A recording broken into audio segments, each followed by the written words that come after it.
They called her Scope Novice until she became the world's deadliest snipe. She failed every combat test, missed every shot, and was laughed out of every training ground she entered. But when the world needed a miracle, she lined up one perfect shot that changed the course of a war and became a legend no one saw coming.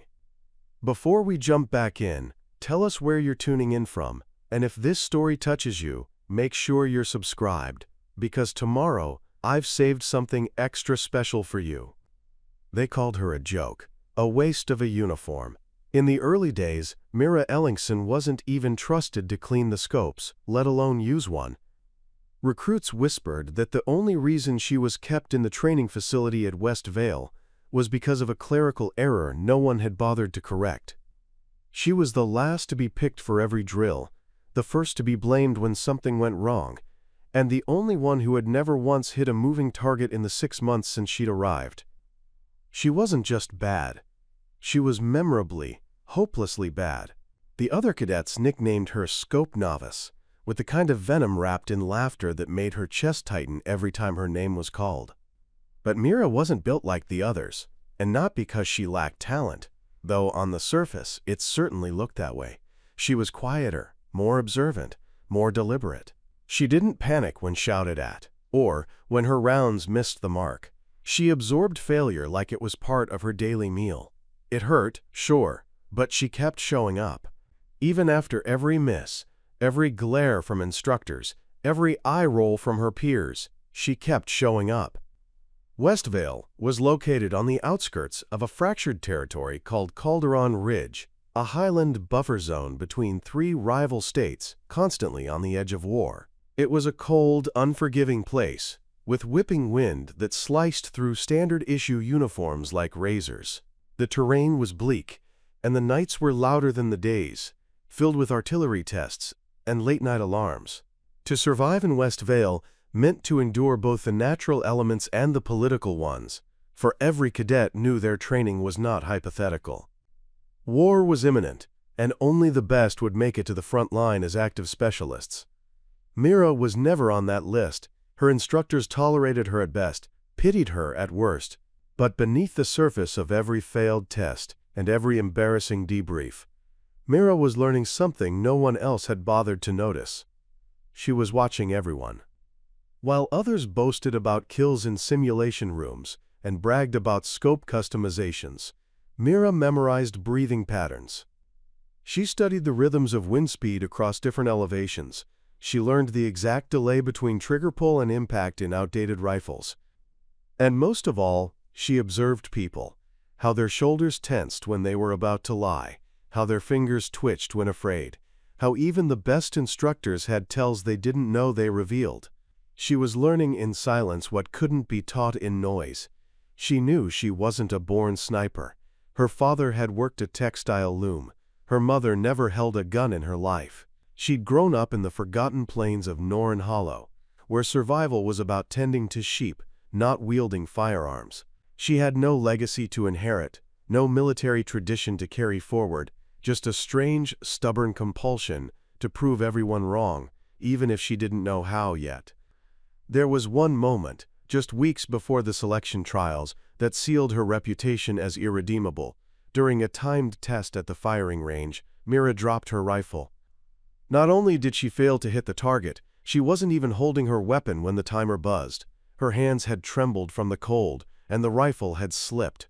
The laughter that followed from the other cadets wasn't cruel. It was hopeless. They had given up on her completely. She wasn't competition. She wasn't even worth mocking anymore. That night, alone in the barracks while the others celebrated their high scores and unofficial rankings, Mira stayed up cleaning the rifle she dropped. Her knuckles were cracked, and her eyes were sore, but she didn't flinch when she rubbed the barrel with an oil rag. She'd memorized the inner components of that rifle better than anyone. And for reasons she couldn't explain, she still believed that someday she would need it, not for practice, not for qualification, but for something real, something life or death. What no one knew was that the political situation around West Vale was deteriorating faster than expected. Intelligence briefings that never reached the cadets had reported that a rogue paramilitary unit called the Grey Crescent had crossed the invisible line into Calderon Ridge, aiming to trigger a larger conflict by taking out key diplomatic targets. The region's most vital negotiator, Ambassador Tyron Doss, was rumored to be passing through the valley on a covert route, and the Crescent had plans to intercept. The brass knew an attack was coming. What they didn't know was exactly where or how. And so, with more hope than certainty, they deployed a skeleton team to monitor the ridge from hidden elevations. It was a rushed operation. They didn't even have enough seasoned sharpshooters. Someone made the controversial call to assign a few trainees as lookouts. Mira, ironically, was chosen simply because no one else was available. She was told to observe, nothing more. She was never expected to fire a shot. But that night, lying prone in frozen grass, Mira spotted something through her lens no one else saw, a shimmer of movement that didn't match the terrain. A camouflaged barrel, rising from a rock pile, perfectly aligned with the path Ambassador Doss was set to take in less than 4 minutes. There was no time to radio it in. No one near enough to take the shot. And so, for the first time in her life, Mira Ellingson took aim, without permission, without backup, and without any reason to believe she'd hit the mark. She exhaled slowly and squeezed the trigger. That sound? That silence afterward? It would echo across continents. And the name Scope Novice would never be uttered again. Before the word sniper ever came close to describing her, Mira Ellingson was just another blurred face in a sea of recruits who wanted to matter in a world that rarely gave second chances. She wasn't tall, nor particularly athletic, nor someone who drew attention in a room full of posturing cadets and loud ambition. Her uniform always looked slightly too big for her frame, hanging just loose enough at the shoulders to give the impression of someone trying on courage 2 sizes too large. Her hair, kept just within regulation length, often frayed out of the neat bun she tied each morning, and her boots bore more scuff marks than battle scars. She had the presence of someone always apologizing without saying a word, like she knew she didn't belong but couldn't quite leave either. But Mira's ordinariness wasn't the kind that faded into irrelevance. It lingered. She was the kind of person others instinctively dismissed, but never quite forgot. There was something in her gaze, low, steady, quiet, that hinted at a storm buried too deep for surface winds to reach. She arrived at West Vale not with bravado, but with a tattered duffel bag and a note in her pocket that simply read, "Prove them wrong." It wasn't from her father, who had died before she ever enlisted. It wasn't from her mother either, who had wept into the sleeve of a wool jacket as she waved goodbye from the train station in Norrin Hollow. It was from her older brother Mace, who had served 3 tours in the Northern Highlands before vanishing on a recon mission 2 years earlier. No body had ever been recovered. No final message was ever received. All Mira had was that note, scrawled in his uneven, half-cursive hand, taped inside the pocket of her coat like a lifeline she clung to every time she stumbled. And stumble she did. From the very beginning, Mira struggled to keep up, not with the physical drills, which she handled with quiet persistence, but with the weapons training that everyone else seemed to absorb like breathing. Her instructors noted her lack of speed, her poor reaction times, her near-total absence of muscle memory when handling scopes and optics.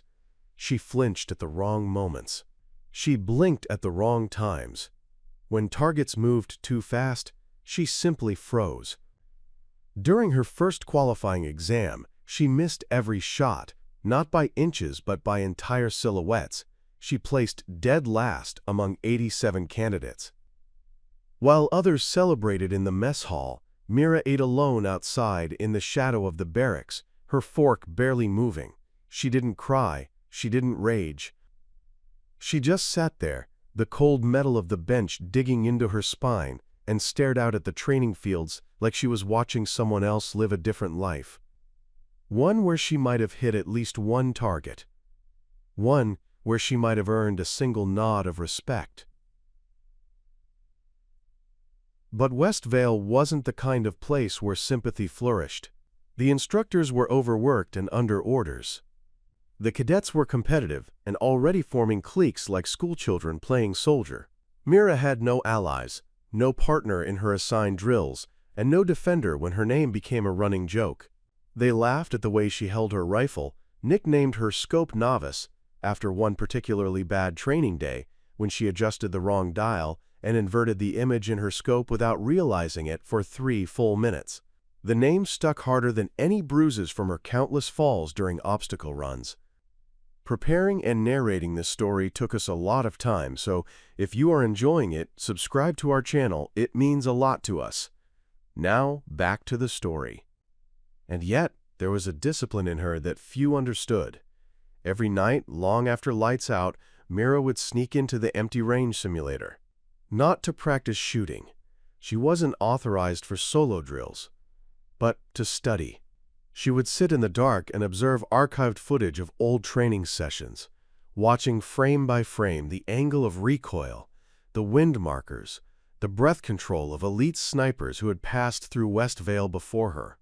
She wrote notes in a pocket-sized notebook no one knew she carried, diagrams of hand positions, environmental conditions, mental routines. She treated every error like a puzzle, and every insult like fuel. Her mind, sharp and analytic, absorbed failure with clinical precision. Her body, though slower to respond, began to follow gradually, painfully, but persistently. She kept to herself not because she wanted to, but because there was no space for her anywhere else. Even the few cadets who weren't openly cruel avoided being seen too close to her. Failure, at West Vale, was contagious, but Mira had long grown used to isolation. In Norrin Hollow, she had been the quiet girl who sketched maps of the hillside instead of playing with other children. In her teenage years, she'd taken to sitting atop the town's old grain silo at dusk, watching patterns in the wind ripple through fields of barley like a code only she could read. She didn't speak much, not because she had nothing to say, but because no one ever really listened. But she remembered everything. Conversations, footstep rhythms, the exact way her mother's hand trembled when she folded letters for her brother. That kind of memory, the kind that absorbed the world without needing to talk about it, became Mira's unseen strength. What no one saw in those early weeks of failure was the rare developing symmetry between patience and precision forming inside her. While others aimed for fast kills and high scores, Mira was slowly constructing something more deliberate. A mental blueprint. A discipline rooted not in natural talent, but in studied, relentless focus. She didn't believe in sudden breakthroughs. She believed in erosion, the quiet kind that wore down resistance one grain at a time until it shaped something sharp, something permanent. She didn't want fame. She didn't even want revenge. She wanted to stand somewhere, just once, and know that when the world held its breath, she could pull a trigger with the calm of a lake just before dawn. And maybe, in that stillness, she would finally hear her brother's voice again, whispering through the wind, telling her she'd proven them all wrong. West Vale wasn't just a training compound, it was a crucible carved into the side of a dying mountain range, a place where the wind cut harder than most punishments, and the land offered no softness, no welcome. It stood in the northeastern corridor of a disputed zone known as the Frostbind Divide, a place where geography and politics collided in the coldest possible way. Officially, the region was neutral, a buffer between feuding nations, but unofficially it was a silent war zone. Soldiers were trained there not only for skill, but for obedience in the face of bleakness. The terrain itself demanded respect. Jagged ridgelines marked by black stone, scrubland pocked with frost-bleached trees that looked more like skeletons than plants, and a sky that hovered heavy with perpetual gray. Sunlight rarely fell straight in West Vale. It filtered through cloud layers and shafts so sharp they looked like blades cutting across the snow. The air, even in late spring, held the bite of ice, and boots crunched over frozen gravel, even when the training logs claimed the season had shifted. Every surface, metal, wood, skin, froze faster here. Time moved slowly, pain lingered longer, Voices echoed wider, and fear settled in the lungs like dust no one could cough out.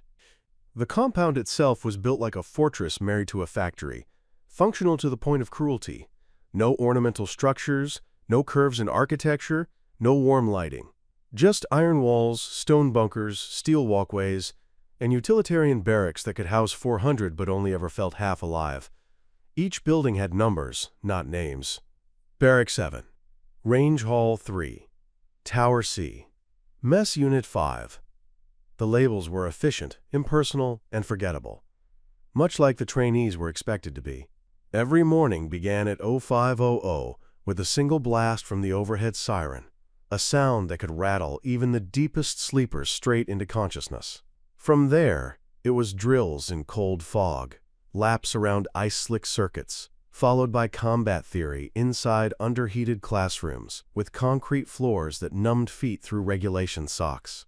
Lunch was short and tasteless, caloric slabs meant for survival, not enjoyment, and afternoons were divided between live fire range training and simulated hostage recovery missions in the forest perimeter. Each day ended with weapons cleaning, gear checks, and debriefs that often turned into verbal lashings if performance dropped even slightly. For Mira, the physical discomfort of Westvale wasn't the hardest part, it was the silence. The way everyone moved like ghosts through routine, speaking only when commanded or when complaining about someone else. It was the absence of warmth, in faces, in touch, in tone, the air of transactional detachment.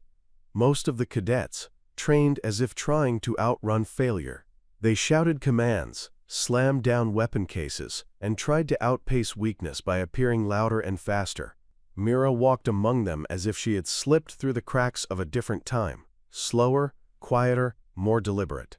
She watched everything, memorized the order of snowmelt along the northern wall, counted the seconds between distant artillery tests across the divide, and learned the way wind tunneled through the compound's corners at exactly 7:43 each morning. She knew which patches of forest held fox dens and which stretches of elevation could distort echo patterns. The environment wasn't a backdrop to her. It was the first language she learned to speak fluently in Westvale. Beyond the compound's outer fences, the frostbind divide stretched into nothingness. Long, narrow trails of broken terrain wove between hills dotted with dead trees, and the remnants of old war outposts sat half-swallowed by snowdrifts. There were rumors among the cadets of entire units vanishing out there during bad weather, of minefields left unswept, of unmapped bunkers buried deep beneath the ice. Mira, unlike the others, never laughed at the ghost stories. She believed terrain remembered pain, that somewhere in the Earth's crust, history held its breath. So she paid attention. She studied the contour maps with more care than she studied her own meals. She built a mental image of the valley's paths and pressure points, the chokeholds and the high ground, the escape routes and the vulnerable flanks. And slowly, without anyone noticing, the frostbind divide began to feel less like an enemy and more like a reluctant ally. Even inside the range domes, Mira could hear the whistle of wind pushing against the walls. The acoustics in those structures were unforgiving. One wrong echo, and a shot could sound louder than an explosion or softer than a breath. Mira learned to tell the difference, while others complained about the unreliable weather that interfered with calibration. She embraced the inconsistency. She practiced with her eyes closed, breathing in time with the gusts outside, waiting for the moments between turbulence when the world seemed to pause. That became her rhythm. She didn't measure her progress by targets hit, but by how still she could remain while the world roared around her. She learned to align her body with the freeze. She became as motionless as the stones under snow. The landscape shaped her in a way the instructors didn't anticipate. She began seeing terrain as a series of variables, not obstacles but factors to account for. A sloped hill might shift a target's gait. A sudden temperature drop might change the density of air, and, in turn, the bullet's trajectory. Mira understood these shifts not from textbooks, but from hours sitting still, half buried in snow, listening to what the divide had to say. In time, the terrain trusted her more than her peers did. But even as she grew more attuned to the world around her, the compound itself remained hostile. She still shared a bunk with indifferent cadets who kept her at arm's length. Her name still failed to show up on the weekly sharpshooter roster, and no matter how much she learned from the wind, the stone, and the snow, no one looked her way when orders for mission training teams were handed out. To them, she was still the girl with the inverted scope, still the one who froze on moving targets, still the one who looked more like a liability than a soldier. Yet Westvale never asked who you were, it only asked how long you could endure. And Mira Ellingson was learning that sometimes endurance wasn't about surviving pain, it was about listening to it until it taught you how to aim.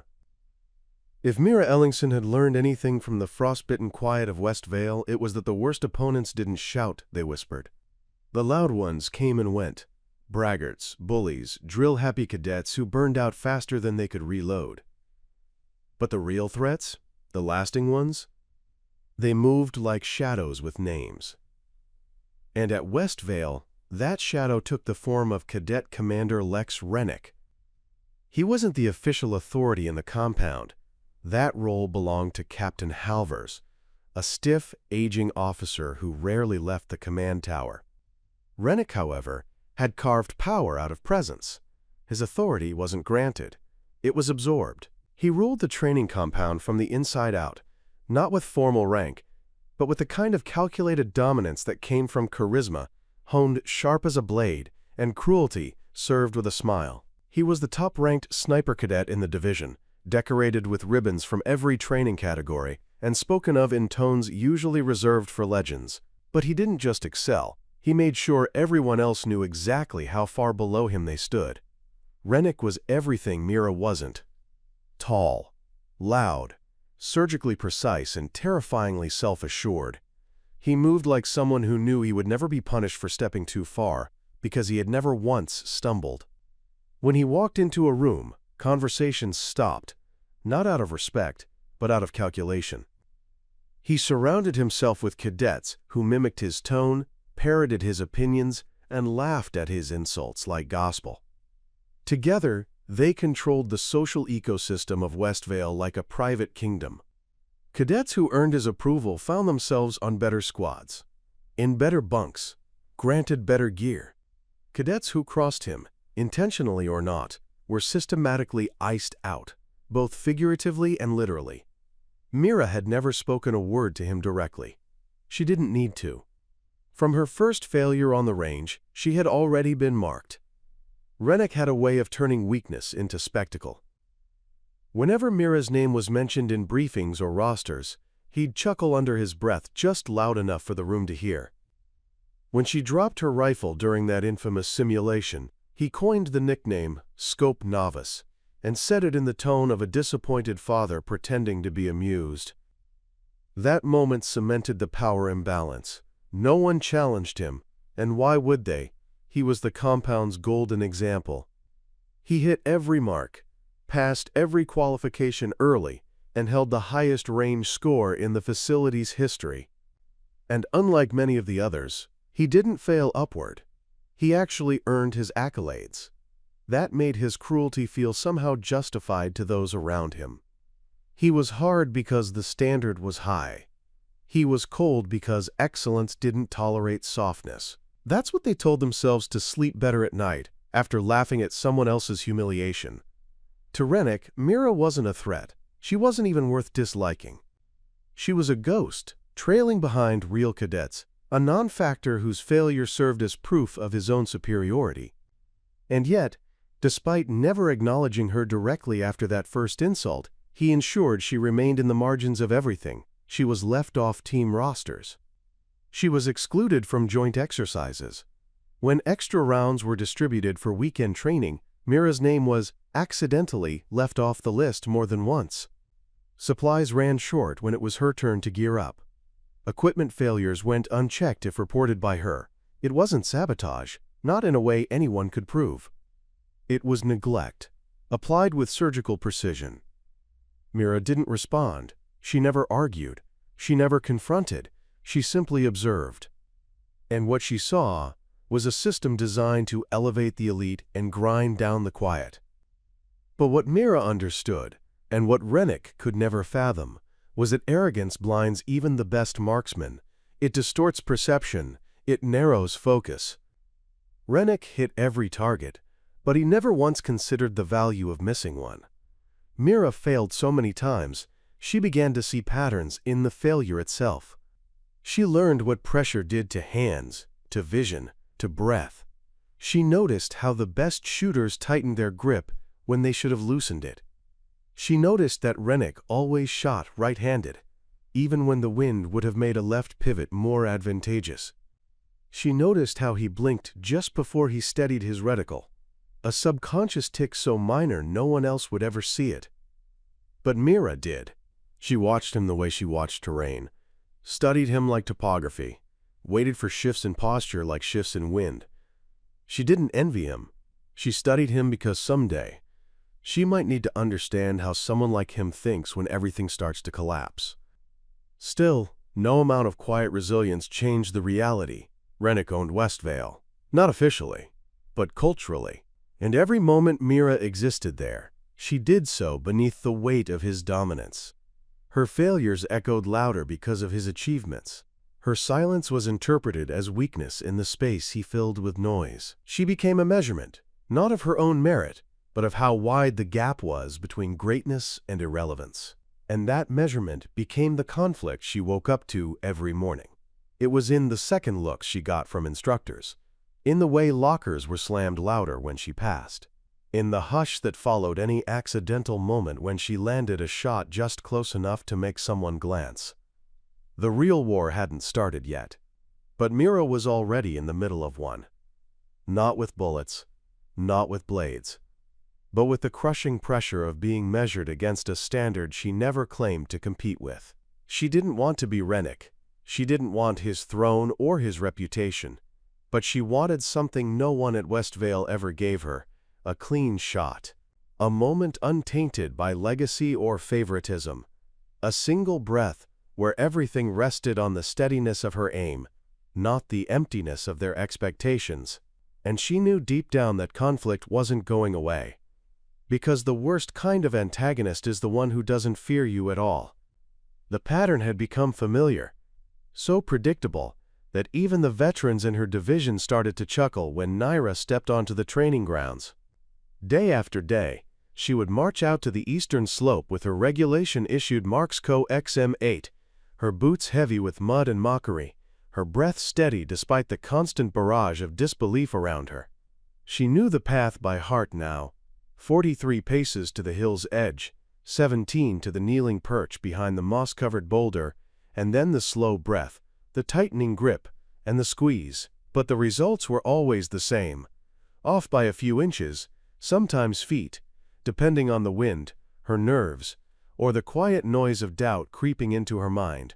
She practiced tirelessly, obsessively, each miss followed by recalibrations she recorded obsessively, in a worn-out hand-stitched field journal tucked in her coat.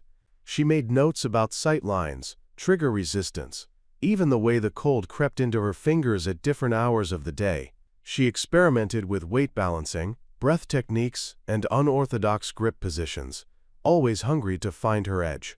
Yet her bullets continued to miss the center, and her nickname, Scope Novice, clung to her like fog on the glass.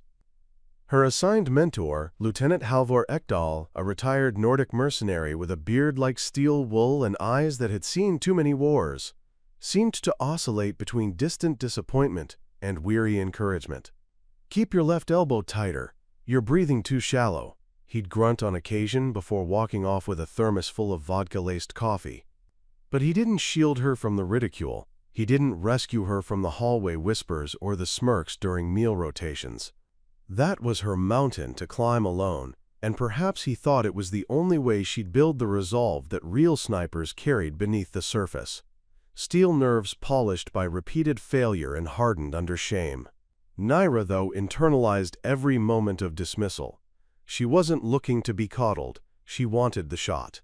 She wanted mastery. She wanted to be a ghost on the hilltop, invisible and invincible. It was during these lonely training sessions that she began crafting her own ritual, not one born from superstition or habit, but from defiance. She stopped practicing with the other recruits entirely, choosing instead to train under the darkest veils of dawn, when the sky still hung heavy with mist, and the earth hadn't yet decided whether it would welcome the day.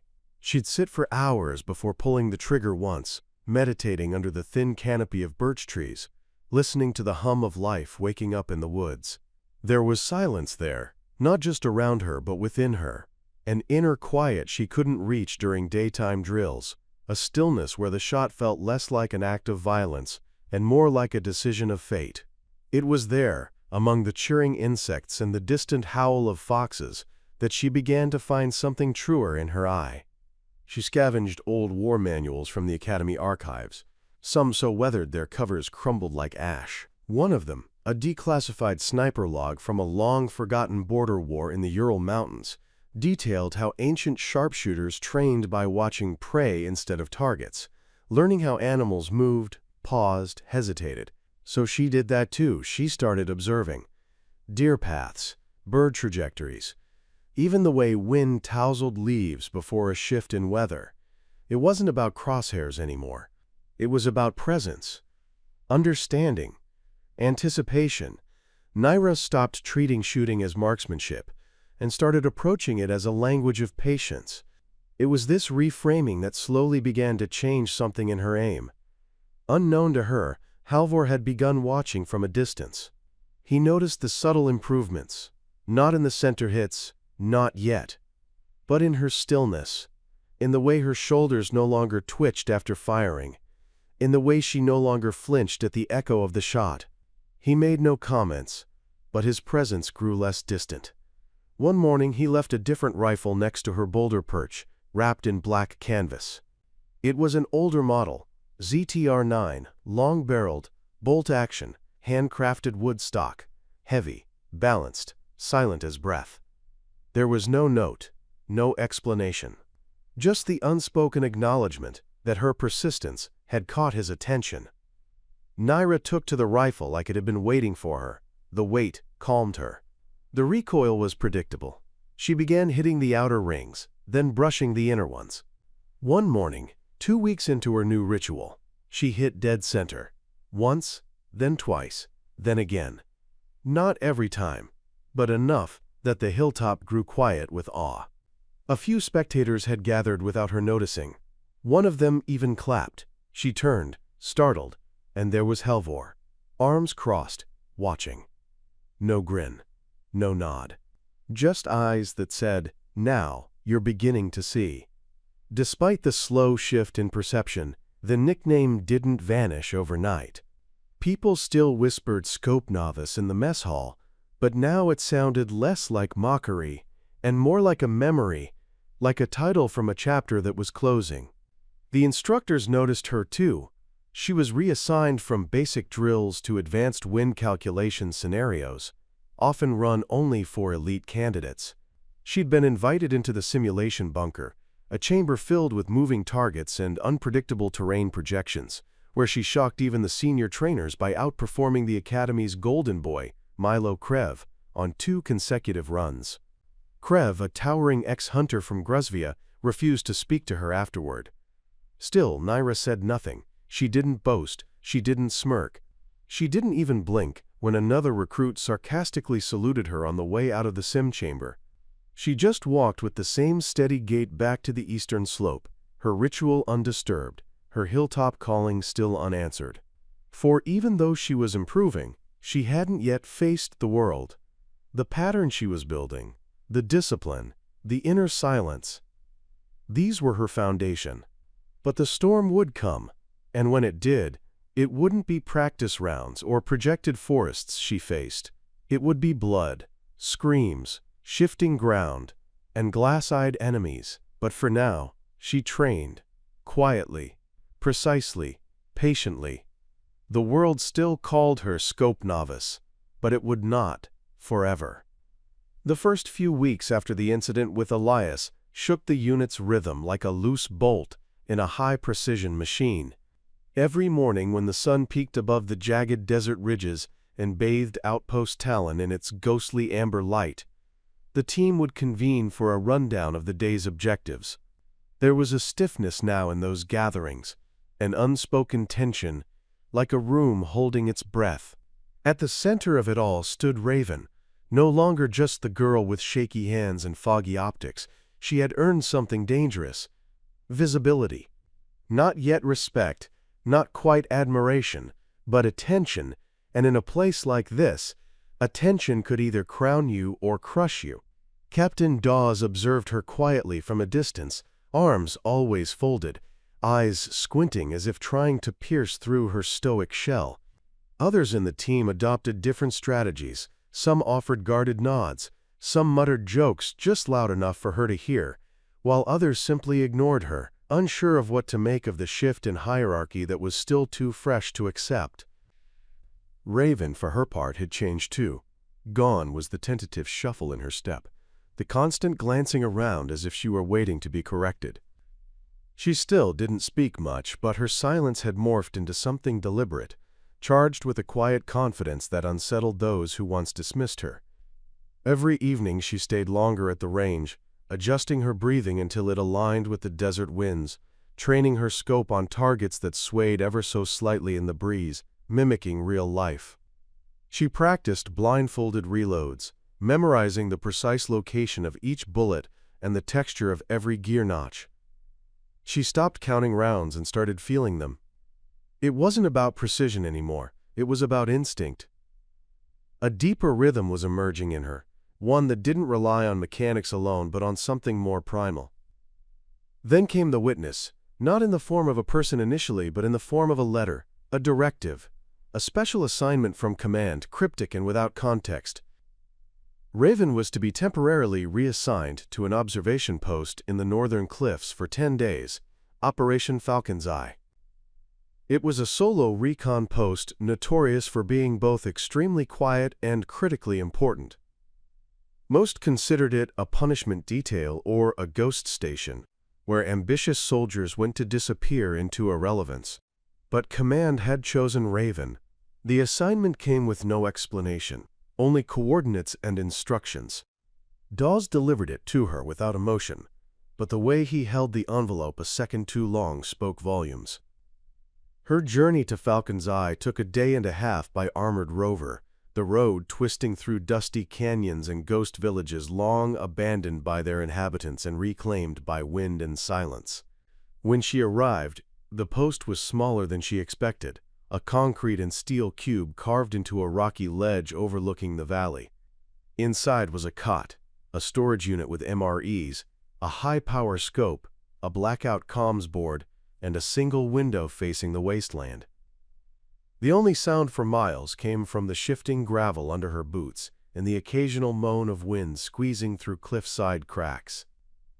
For the first few days, nothing happened. She logged the movement of sandstorms, cataloged animal migrations, and watched clouds churn and disperse. But then, on the 5th night, something stirred. It began with a shimmer, a heat wave anomaly that persisted even after the sun dropped behind the horizon. She adjusted the infrared lens and caught a flicker. 4 bodies moving low across the ravine, clothed in heat-dampening suits. Unmarked. No insignia, no known call signs. They didn't move like locals. They were ghosts. She marked their trajectory, traced it to an abandoned radio tower just east of the canyon mouth, and cross-referenced it with restricted zones. The tower had been out of use for 2 years, but now it flickered faintly with activity. Instead of reporting it immediately, she watched. Not out of hesitation, but calculation. The group came every night, always just before moonrise, always heading to the same tower. On the 7th night, she finally activated the relay and contacted command. They responded swiftly. Hold position. Monitor. Do not engage. Raven complied, but the tension within her grew. She recognized their movements. These weren't scavengers. They were trained. Coordinated. They were planning something. Then, on the 9th day, the unexpected happened. A figure emerged from the brush near her post, alone, wounded, dragging a leg behind him. She nearly fired, but something in his stagger, his vulnerability, made her hesitate. She approached cautiously, rifle trained. He collapsed at the threshold of her station, coughing up blood. In a hoarse voice, he said one word, "Intercept," and then handed her a scorched USB stick before falling unconscious. Raven locked the doors, ran a biometric scan on him, no ID match. She plugged the USB into the offline reader, and what she saw made her blood run cold. Coordinates, maps, timed plans for drone interference, satellite blind spots, and the real kicker, a planned breach of 3 Allied intel outposts over the next 72 hours. All of them within sniper range from the tower she had been watching. It wasn't recon. It was a staging point. Falcon's Eye wasn't a ghost station. It was bait. Without waiting for new orders, Raven overrode the hold command and transmitted the intel to Dawes and Central Command, encrypting the message with emergency keys. She suited up, calibrated her rifle, and stepped onto the ledge just as the 10th night swallowed the sun. The game had changed. She was no longer watching. She was the only line left. The months that followed were a blur of steel discipline, frigid mornings, and countless moments where Mira questioned if she even belonged. The derisive nickname, Scope Novice, had stuck like a burr on her back. No matter how far she pushed herself, there were always whispers behind her and laughter when she missed a shot. Yet something inside her had shifted since that night in the snow when she first spotted the old wolf. That moment, that clarity of silence before the shot, haunted her in a way that didn't scare her, but pulled her forward. Every day she returned to the field, she began noticing things no one else did. Her trigger finger grew steadier, her breath more controlled. While the others dismissed her as background noise, Mira was beginning to see patterns, how the wind rolled off the cliffs at different times of day, how the temperature warped the trajectory, how sound bounced off distant boulders. She had no one to share her discoveries with, so she wrote them down in a battered notebook, its pages filled with diagrams, wind calculations, and silent theories she had no one to test with. One cold morning during an exercise, the trainees were tasked with a long-range endurance drill, 12 hours in the forest without detection, tracking simulated targets while evading multiple enemy patrols. It was designed to be grueling, and most expected Mira to be the first one tagged out. But what happened that day would quietly change the way a few instructors saw her. While many of the recruits went for bold flanks or brute stealth, Mira stayed low, nearly invisible. She moved with the wind, using its howl to mask her movements. She positioned herself high above a ravine where she predicted one of the patrols would rest at dusk, and she was right. From 1,200 meters away, she spotted the flicker of metal, a canteen cap. Instructors monitoring the exercise through thermal scopes watched as Mira didn't fire immediately. Instead, she waited. 10 minutes passed, then 15. The man below shifted, exposing a silhouette, and then she fired. The hit was perfect. No wasted breath, no panic, just calculation and execution. The observing officers didn't say a word at the time, but they began exchanging notes afterward. Still, that didn't stop the other recruits from mocking her. That evening, one of them, a stocky guy named Prello, decided to prank her by swapping the windage setting on her rifle before their next morning drill. When Mira took her first shot the next day and missed by several feet, they all erupted in laughter. She didn't yell or accuse anyone. She just adjusted, recalculated, and hit the next 4 targets dead center. Then she walked away, notebook under her arm, as if the laughter had never touched her. That quiet resilience only further infuriated her doubters. One instructor, a wiry veteran named Serja, began taking notice. He didn't say much either, but after that week, Mira found herself scheduled more often for solo drills under his command.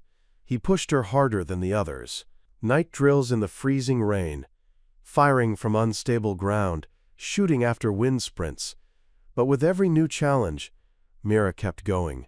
She studied obsessively, sometimes falling asleep with her notebook resting against her chest. Then came the mission that changed everything. It wasn't supposed to be a real op, just a live simulation near the eastern cliffs, where wind patterns were most chaotic. The goal was to strike a target dummy placed at a difficult range, mimicking real-world hostage extraction situations. The top 6 marksmen were selected to demonstrate for visiting officials from the mainland. Mira wasn't chosen, of course. She stood off to the side with a few of the other rejects, waiting for the drill to wrap up. But then, a real-world emergency transmission came through. A recon drone had identified a rogue weapons dealer and 2 armed escorts less than a kilometer away from the drill zone, setting up what looked like a mobile trade post. There was a brief scramble among the instructors. The visiting officials were rushed back to base, and the 6 selected marksmen were pulled aside to prepare for a real strike. The order was clear. 3 of them would move in close for backup. 3 would take the overwatch positions for long-range suppression if the dealer attempted to flee. Serja, who had been observing quietly at the edge of the field, then did something unexpected. He turned and pointed at Mira. "You, Scope Novice, grab your kit." The laughter died instantly. Mira's throat went dry, but her limbs moved automatically.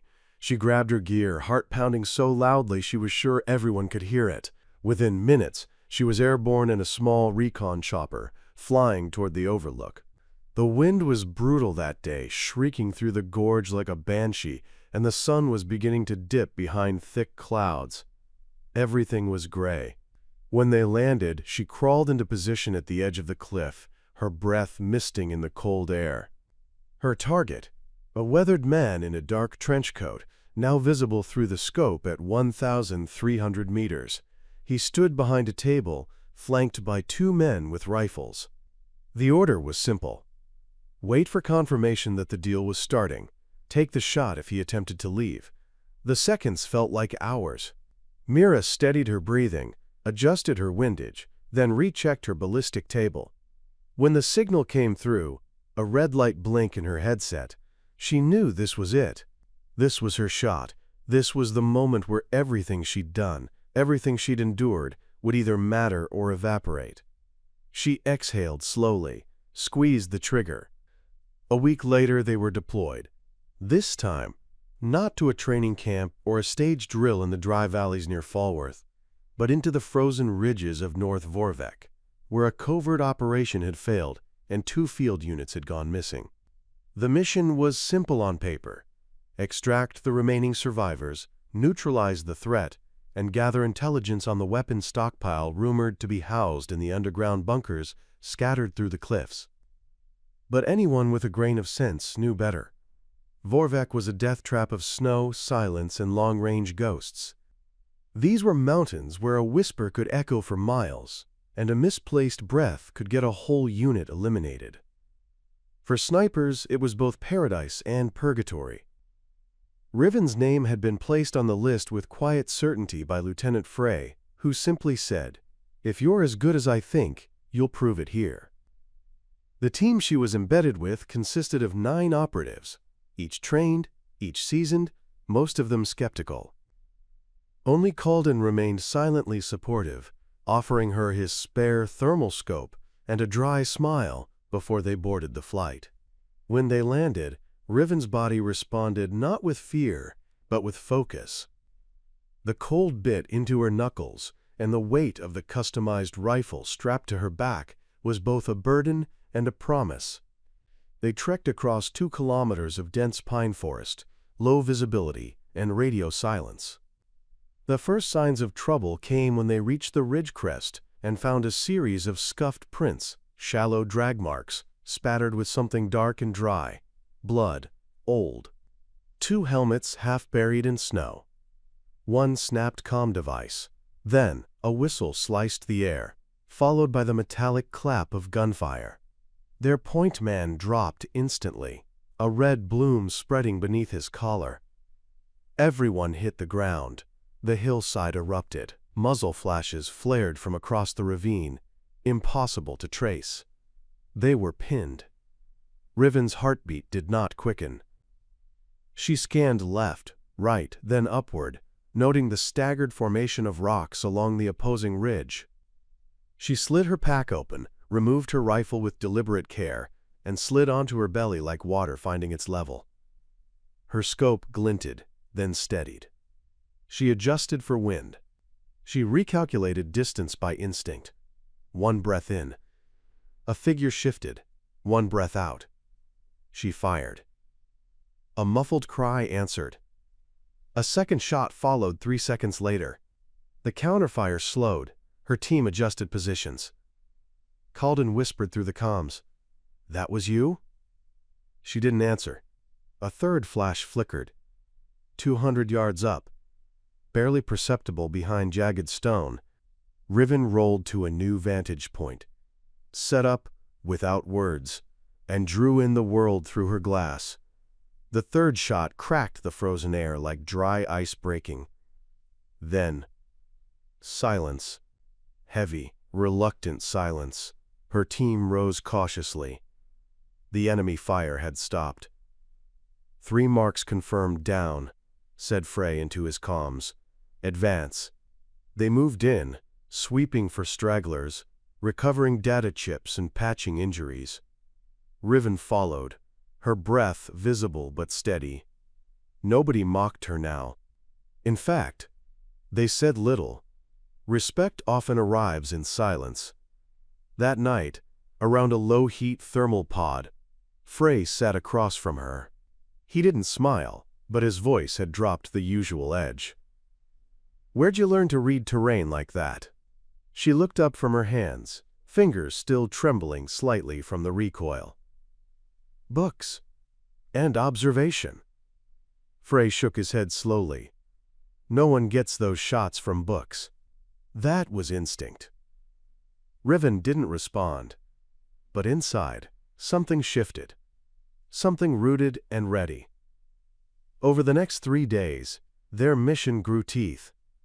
They encountered 3 more sniper nests, all cleverly placed, all lethally quiet. Riven spotted each before the others did. Twice, she neutralized targets before they fired. Once, she downed a gunner at 700 meters in low fog. By the end of the 4th day, she was no longer Scope Novice. They began calling her something else. Whisper Lance. A name that moved through comms with reverence. Whisper, for her silent efficiency. Lance, for how her bullets punctured defenses like a spear from nowhere. In a world where names are earned, not given, it meant more than any medal. But it wasn't about the name for Riven. It was the clarity, the stillness within her every time she focused down the scope. The sense that all the chaos of the world aligned in that one single act of seeing. And when they reached the final bunker, where 2 hostages were still breathing, huddled beneath cracked piping, she didn't flinch when the last sniper fired from a tower 400 meters away. She tracked him mid-shot, pivoted, and returned fire with one smooth motion. The enemy's bullet missed her by inches. Hers didn't. Afterwards, one of the hostages asked her name. She simply said, "Riven." The woman blinked, then whispered, "The sniper?" Riven shook her head. Not anymore. And truly, she wasn't just a sniper now. She was the eye in the storm, the hand that turned the tide.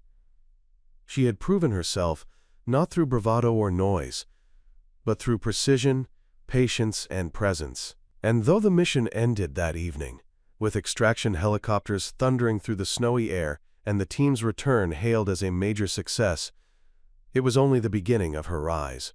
Because whispers travel far in the military world, especially when they're as sharp and unrelenting as a bullet slicing through the dark. The days following her first confirmed field mission blurred into one another, an exhausting loop of drills, debriefings, and silent contemplation. Callista felt something shifting inside her, a realization that she had crossed a point of no return. The line between civilian and soldier, novice and professional, had been burned behind her with the heat of her last trigger pull. Yet even as she stood taller, walked sharper, and looked people straight in the eye now, she couldn't shake the weight that trailed her like a persistent shadow. It wasn't just about the mission or the kill. It was about how something had awakened in her that night, something cold and mechanical, something dangerously effective. Her instructors took note of her sudden clarity and eerie calm under pressure.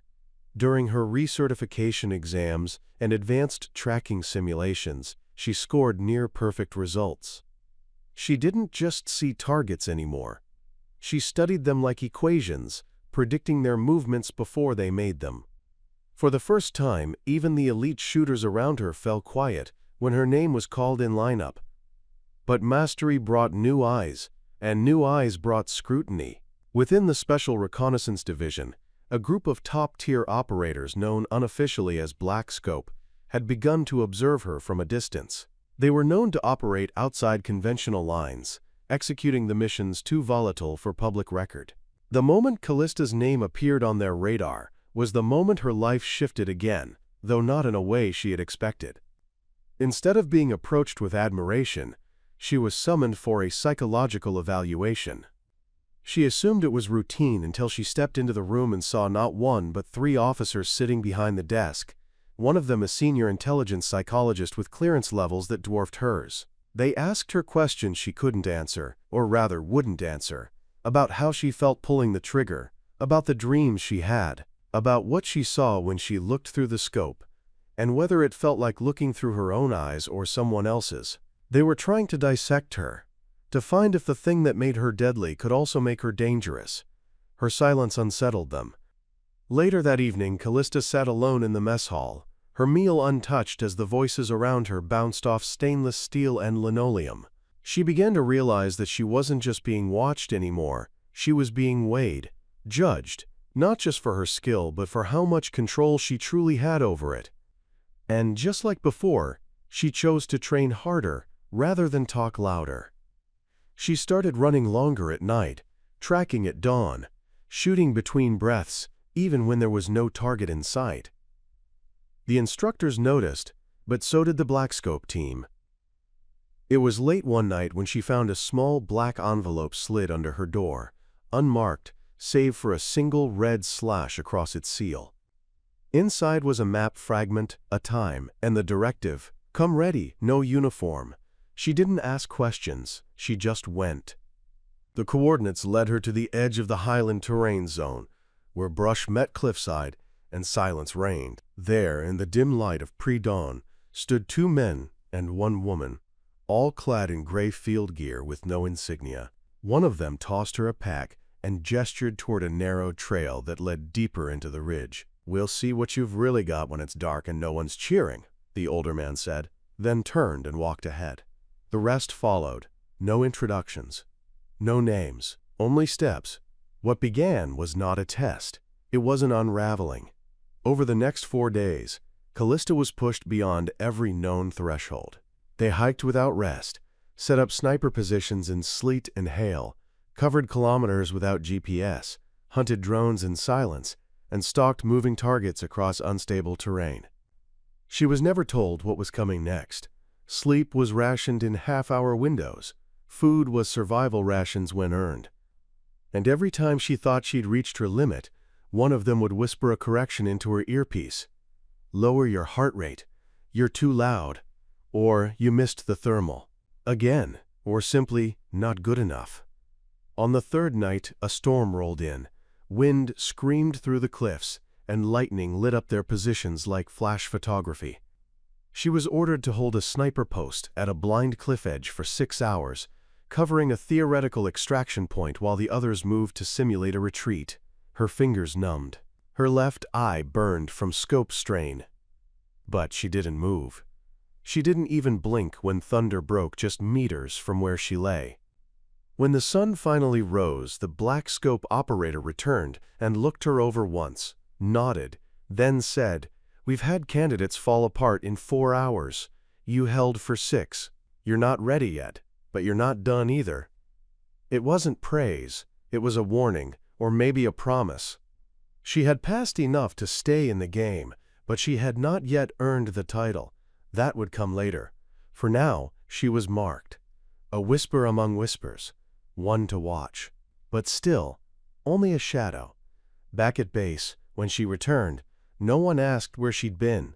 No one dared. But something in her had changed again, even deeper this time. Her hands, once trembling when gripping the barrel, were now steady as stone. Her breath synced perfectly to the pull. She didn't just fire now. She predicted, anticipated, became one with the wind and pulse and silence. The days of being the scope novice were long behind her. What lay ahead was still a mystery. But she knew one thing. She was no longer the student of the rifle. She was becoming its master. By the time Kayla found herself stationed near the burnt hills of Volgotten Ridge, her reputation had already begun to flicker through the ranks like smoke through trees. They called her the Feather now, a code name passed in hushed tones, a signal of both admiration and mystery. But titles didn't protect her from the reality of what this assignment truly was: a suicide watch. The ridge was an exposed and treacherous pass, a place where seasoned scouts had been picked off one by one by a rogue mercenary unit rumored to be using illegal AI-assisted targeting systems. Command had sent Kayla there not because they expected her to win, but because they had no one else left to spare. Yet instead of fear, Kayla felt something else: resolve, sharper than any bullet she had ever chambered. She had spent months in simulation chambers, memorizing the terrain, wind maps, thermal distortions, and enemy signal intercepts. She'd studied the psychological patterns of the Merc unit's commander, a man named Jurek Thorne, who was said to never miss a kill once he set his sights. That was fine with Kayla, because now she was setting hers. The first few days were brutal. Kayla burrowed herself into an abandoned comm station, buried beneath the ridge's crust, surviving on rations and melting snow for water. She didn't sleep more than 30 minutes at a time. She mapped every peak, every shadow that shifted when the moon moved across the sky. She counted patrols by the rhythm of their footsteps. She spotted Thorne's people using heat-sensitive drones. Drones she began feeding false thermal signatures to. Each time she moved her location, she left behind signals designed to mimic a retreating squad, baiting the enemy to chase shadows, while she doubled back and watched them from above. One by one, she began to dismantle their vision of control. She cut their optic comms with high-altitude EMP darts. She rewired a relay dish to echo their own positions back to them with a 5-second delay, creating chaos within their ranks. They began turning on each other, unsure whether what they saw was real or a trick of Kayla's invisible hand. On the 7th day, she made her first official strike. At exactly 3:07, during the shift switch between Unit C and Unit D, Kayla squeezed her trigger and took out their secondary scout, the one responsible for sweeping thermal disruptions. The shot came from 2,400 meters away, through thick frost and ambient interference. The bullet found its mark, a perfect ocular penetration that sent the Merc camp into a tailspin. They scrambled to identify the direction of the shot, but Kayla had fired through a makeshift parabolic shield constructed from fractured drone shells. The echo threw them off by a full 90 degrees. She didn't fire again for 48 hours, letting paranoia do the heavy lifting. When she struck next, it was their medic, then their only remaining drone tech, then their comms lieutenant. Each hit was deliberate, spaced out not for caution, but for psychological warfare. She wanted them to feel it, to know it wasn't random, that someone was choosing them, one at a time, watching with cold calculation, that someone they once would have scoffed at as a novice had now become their reaper. But it wasn't without cost. On the 11th night, Kayla's position was compromised. A stray flicker of light from her scope lens, barely noticeable, was caught by a newly positioned satellite. Jurek Thorne was no fool. He didn't send a patrol to check it out. He sent a full-on artillery barrage, raining hell on the slope she had embedded in. Kayla was forced to retreat deeper into the rock line, her side torn by shrapnel. Blood soaked her layers, and for the first time in weeks, she felt the sting of helplessness, not fear. Kayla had moved beyond that, but the painful reminder that she was still human, still breakable. She dragged herself into an old mining shaft and patched herself up using a field kit she'd stolen from the same Merc unit 3 days earlier. As the pain threatened to dull her senses, she reminded herself why she was there. Not for revenge. Not for glory. But to prove, no, to demonstrate, that silence didn't mean weakness. That underestimation was a weapon too, if wielded right. She had come too far, seen too much, lost too many to fold now. Then came the final gambit. Kayla intercepted a directive. Jurek Thorne was planning to move his remaining men to the ridge's summit at dawn, hoping to lure her out. It was a trap, obvious and crude. But that's exactly what Kayla needed, predictability. She climbed higher than they'd ever expect, carrying with her the last of her armor-piercing rounds and a portable rail-stabilized scope mount. She set up in a ravine where snow disguised the heat of her body, shielded from drone pings. As Thorne arrived with his men, setting up camp under the illusion of safety, Kayla waited. For the wind to shift. For the sun to break just slightly over the edge. For her breath to sync with the pulse in her wrist. Then she fired. And then again. And again. 7 shots. 7 confirmed hits. And finally, Jurek Thorne, the commander they once thought untouchable, collapsed to his knees with a crimson spray blooming from his chest, staring directly into the void he never thought would stare back. Kayla didn't wait for applause. She didn't transmit a message to command. She just packed her gear, erased all data, and disappeared into the mountain shadows. Because she knew her mission wasn't about being seen, it was about being remembered. About proving that the quiet ones, the ones laughed at, overlooked, dismissed, could become the deadliest forces the world would ever know. The jungle's damp breath clung to every surface, a curtain of heat and noise that dulled the senses of even the most seasoned operatives. Yet for Kayla Vance, this suffocating chaos had become her sanctuary, a place where her skills were sharpened by the demands of the unpredictable. Operation Ember Trail was no ordinary mission. It was one of the most delicate counterintelligence missions spearheaded by the Coalition, and Kayla had been inserted not merely as a sniper, but as a final arbiter, the shadow within the shadow, capable of halting entire operations with a single shot. By now her nickname, once whispered in ridicule, Scope Novice, was spoken only with reverence, if not outright fear. Those who had once doubted her were long gone from her immediate world, replaced by tight-knit specialists who now followed her lead with unspoken loyalty. Over the past 2 years, Kayla's missions had moved from the mountains to cities, from frozen tundras to burning oil fields. She'd been where others refused to go, often alone, unseen, carving a trail of outcomes so precise that intelligence agencies across continents took notice. And now, she stood on the precipice of her most defining moment, taking out Commander Vilquez, a warlord responsible for orchestrating mass kidnappings, human trafficking, and the chemical sabotage of water supplies in 3 regions. The stakes were as high as they could get. This wasn't just war anymore. This was the difference between chaos and survival for hundreds of thousands of innocent lives. The mission briefing had taken place in the belly of a transport aircraft just 48 hours prior. Her commanding officer, Major Dar, had unrolled the intel on a flickering tablet while the engines roared outside. Target will be in the mountain compound by nightfall, 3 nights from now. Window of opportunity is 15 minutes, then it's gone. Permanently. Kayla didn't ask questions. She never did. Her eyes just moved across the satellite images and infrared charts, with the calm precision of someone who no longer saw a challenge, only a path. Embedded in her gear was the newest adaptive thermal scope developed in partnership with a European defense startup. Unlike traditional scopes, this one learned from every adjustment she made.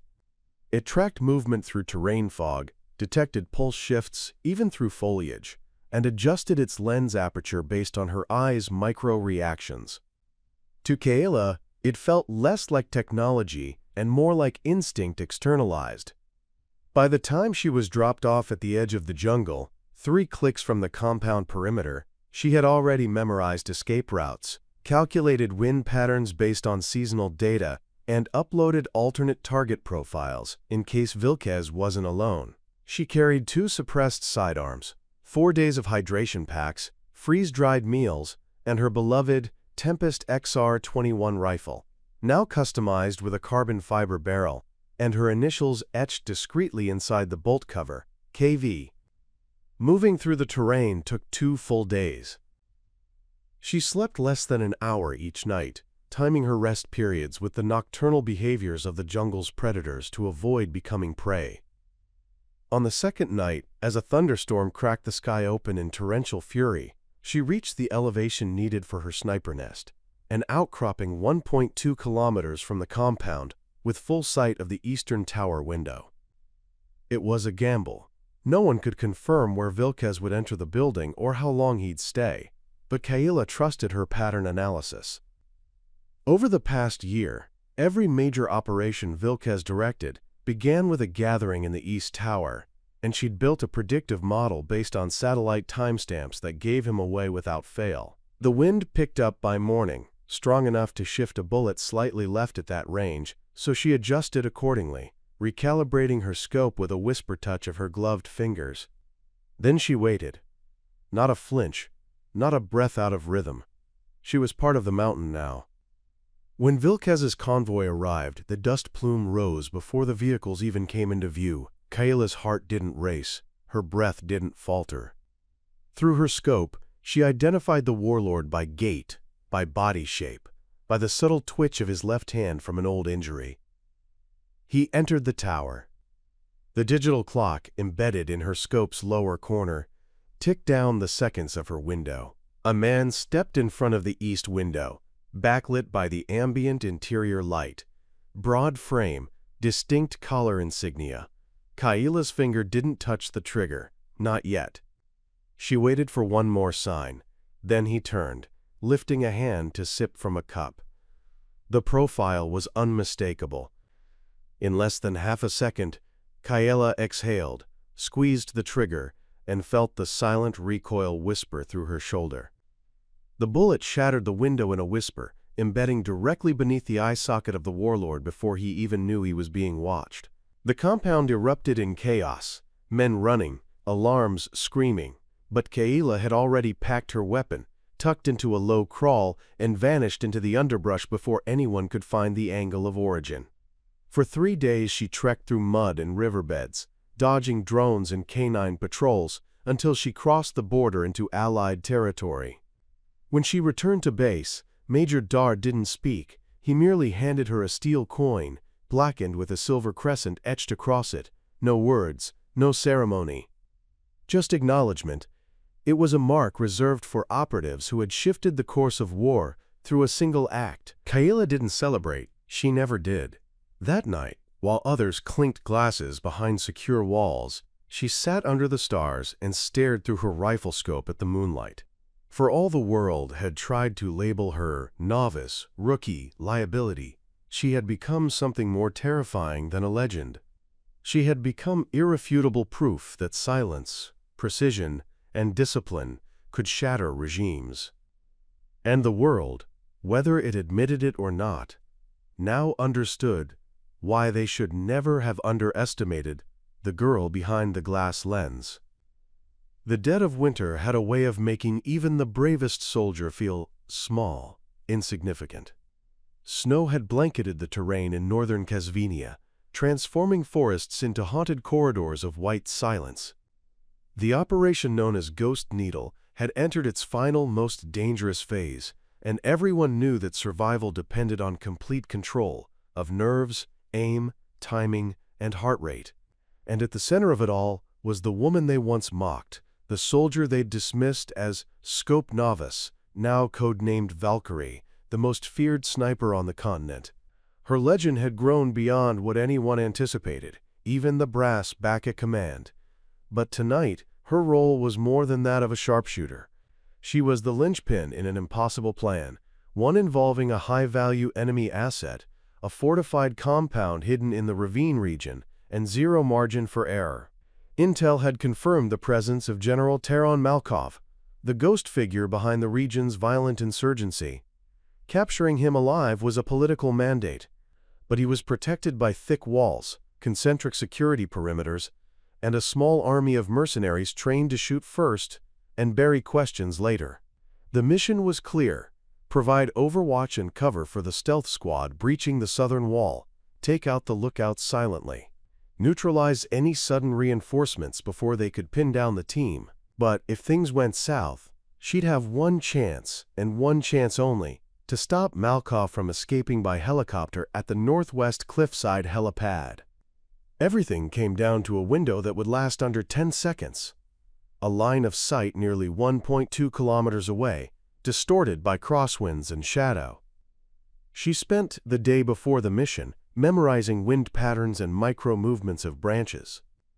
She tested her breathing across hours of dry firing, visualizing bullet drop, gravitational arc, and thermal signature shifts. But what she couldn't rehearse was the moral equation that would arise. What if Malkov tried to flee with a hostage? What if taking the shot meant risking a civilian life? What if the choice wasn't about aim, but about values? At 0100 hours, the squad began their slow crawl through the ravine basin, dressed in thermal-blind ghillie suits. Her scope lit up in soft green as she tracked their pace. One by one, the outer sentries dropped to her shots, clean, silent, instantaneous. The team advanced, undetected. Time melted away. Every breath condensed on her scarf. She didn't move, didn't blink. 37 minutes in, everything changed.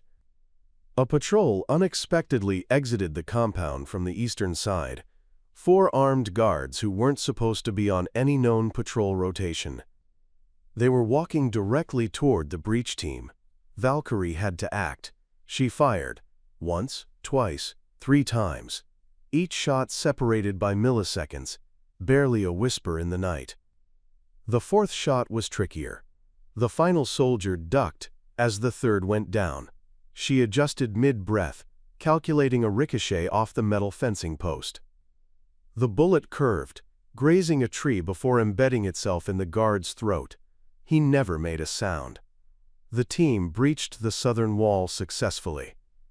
Phase 1, complete, but then the siren blared.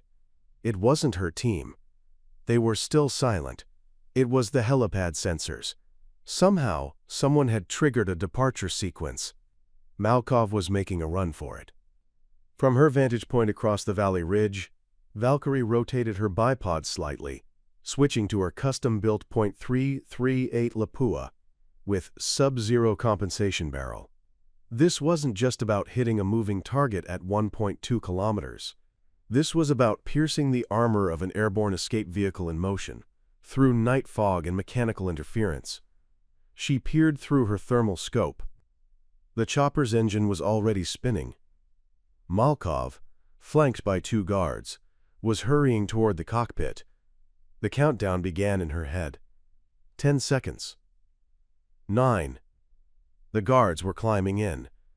8. Malkov paused to speak into his comms. 7. The rotor blades blurred faster. 6. She adjusted for crosswind.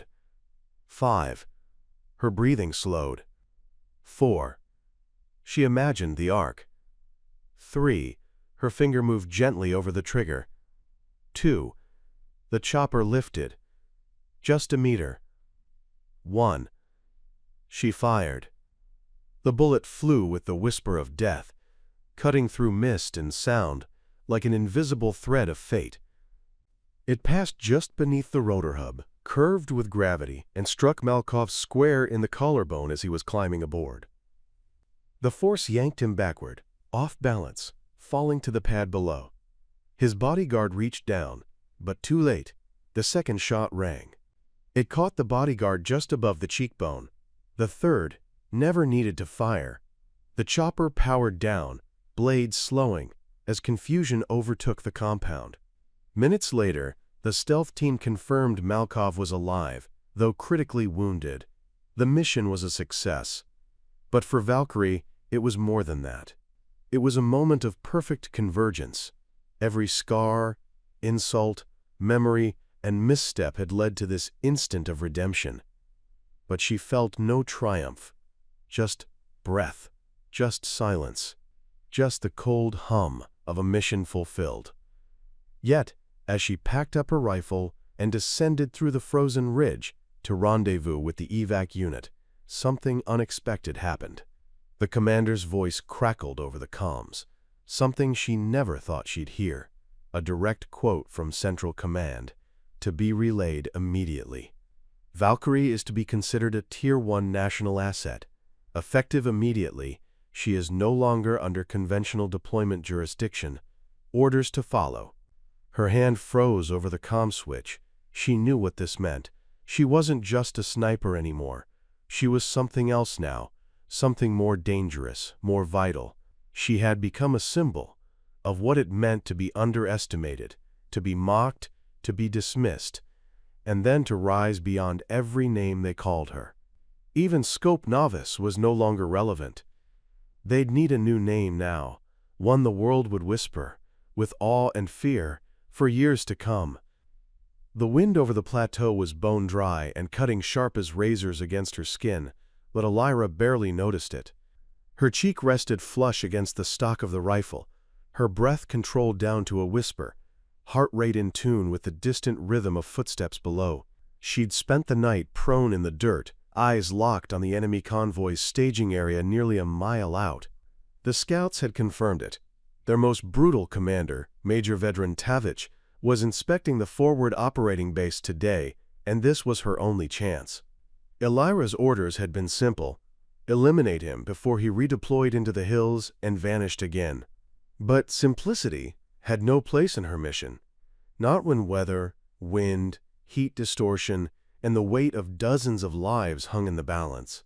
She didn't blink as a dust storm began to stir on the horizon, threatening to cloud visibility.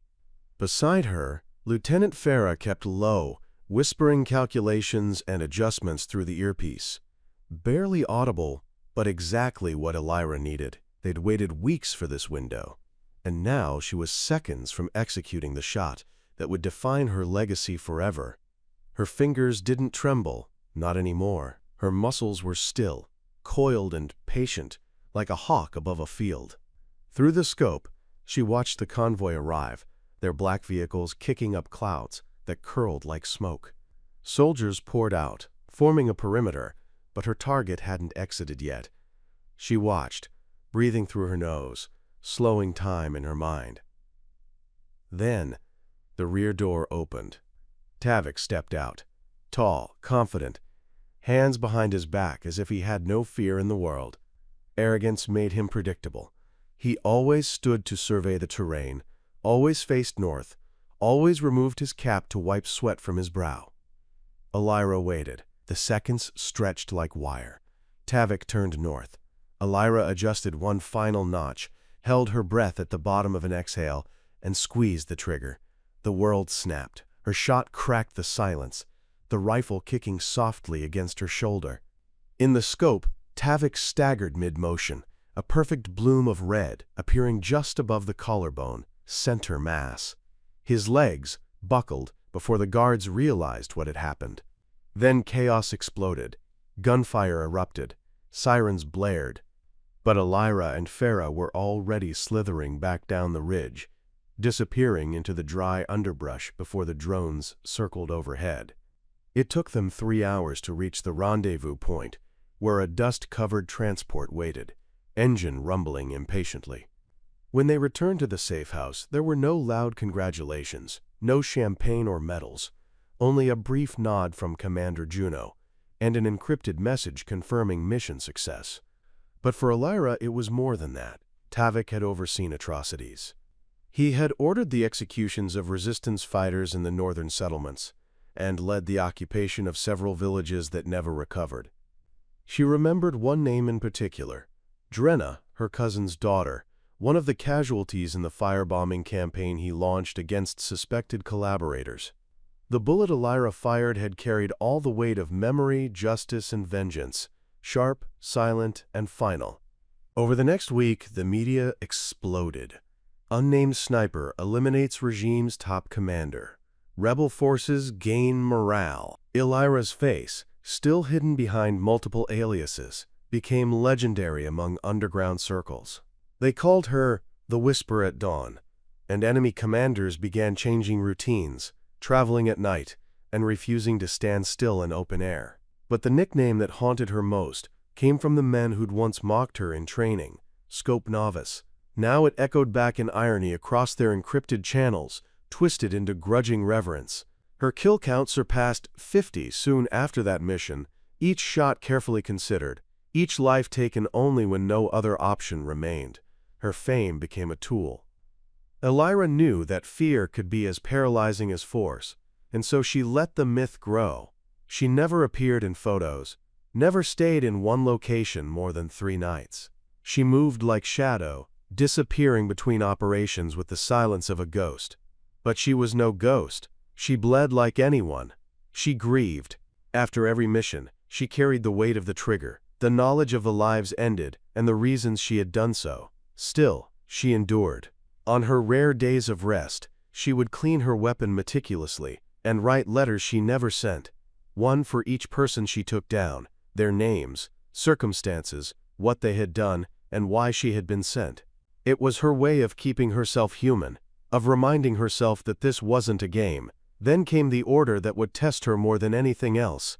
A high-level meeting was to take place in the capital under full surveillance. The regime's top 5 strategists would be present. And intelligence suggested they had started laying groundwork for a mass-scale offensive that could cost thousands of civilian lives. The mission: infiltrate the edge of the city's red zone and eliminate all 5 targets within a 24-hour window. This wasn't a clean shot from a mile away. This was up close, street level, in shadows and danger and noise. It was a job for a full team, but only one name was sent for it: Elira. She didn't hesitate. This was what all the pain had trained her for.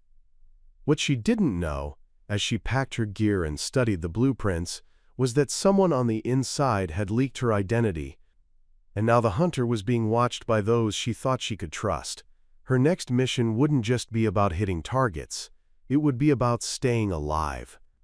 For weeks following the incident in the burned-out district of Drovnik, Arya remained behind the scope, but her focus had shifted.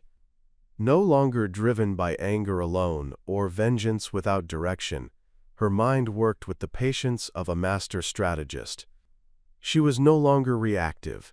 She had grown surgical, decisive, almost eerily calm. Her reputation had evolved as swiftly as her aim had sharpened. The field operatives no longer called her Scope Novice.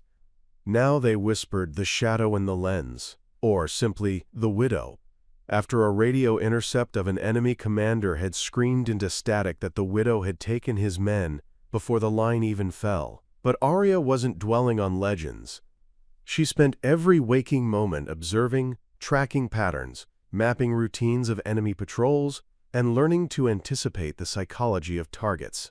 Her kills were no longer just precise. They were symbolic, timed to undermine morale and dismantle the enemy's hierarchy without warning.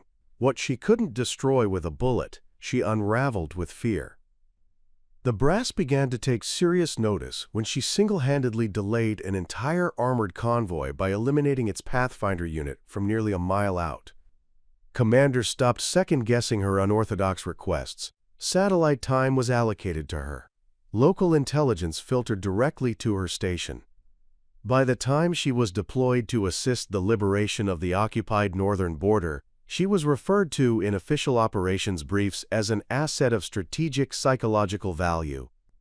For Arya, the battlefield had transformed into a mental chessboard. Her spotter, Reese, once skeptical, now deferred to her judgment completely, and a quiet loyalty had settled between them, forged not from friendship but survival and respect. He often watched her work from beside the hill, studying how she factored wind drift, thermal rise, and the faintest changes in vegetation. But what amazed him most was her intuition. She had an uncanny sense of where to aim before the enemy even showed. She could sense hesitation, predict pivots, and at times, It almost seemed she could feel the fear rising in her targets seconds before they stepped into view. She had learned the heartbeat of war. Then came the turning point. Operation Ibn Wake, a classified mission aimed at decapitating the insurgent command structure by eliminating their 3 top generals in a synchronized strike, was assigned to a division of the elite Blackfield Regiment. Arya, however, was quietly placed as the failsafe. Her task was clear. If the forward assault faltered, she would take the shots, alone, from a position chosen with 0 margin for error. The complexity of the assignment was immense. She had to reach a ridge high above the valley fortress where the generals were scheduled to meet, but it required trekking through 3 days of terrain saturated with landmines and thermal sensors, all while carrying her customized rig with its extended barrel and seismic stabilizers. But she didn't complain.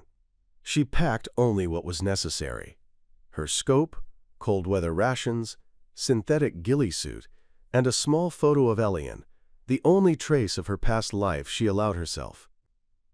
The insertion was made at midnight, under a moonless sky via low-altitude glide drop. She hit the snow and vanished. For 3 days, she crawled, moved, and rested, only during specific moments when the wind covered her path. She drank melted snow, rationed protein bars, and calculated trajectory angles in her head, adjusting for elevation, air pressure, and even barometric changes. On the 3rd evening, covered in frost and near hypothermia, she reached the vantage ridge. She set up, waited, checked for heat bloom, monitored radio signals. Nothing. For 6 hours she stared into an empty valley. Then, at dawn, movement. A convoy approached. 3 armored cars flanked by motorcycles. She slowed her breathing. Dialed in. The first general stepped out, flanked by guards. Then, the second. Then, the third. Her pulse didn't rise. Her hands didn't shake. She exhaled. Fired. 1. Adjust. 2. Realign. 3. She hit all 3 with perfect cranial shots, one after the other, from 1,200 meters out. Barely a second between them. The extraction was hell. Drones swarmed, gunfire thundered, and the enemy scrambled in disarray, firing wildly into the forest. But Arya had already melted into the tree line. By the time the Blackfield Regiment arrived, the command fortress had devolved into chaos. Enemy forces fled, leaderless, believing a specter had haunted their stronghold. The mission was declared an overwhelming success. But more than that, it became legend. Arya returned without fanfare, her body battered, lips cracked and knees bruised from days of crawling through ice. But when she walked into command, the room stood silent. Even the top brass looked at her with something just short of reverence. She wasn't given a medal that day. She didn't need one. Her legacy had already been written in whispers, in the fear of her enemies and the awe of her allies. And yet, through it all, Arya felt nothing like the stories that now followed her. She didn't bask in the praise, didn't smile at the new call sign etched into the Blackfield Memorial Wall. White Wolf. Instead, she took a day of rest, alone in her barracks, staring out a frosted window at the snow-covered landscape. Somewhere in the stillness, she imagined Elian would have laughed at the name. But she knew, deep down, this was only the beginning of something much larger. The war had not ended, and she wasn't done yet.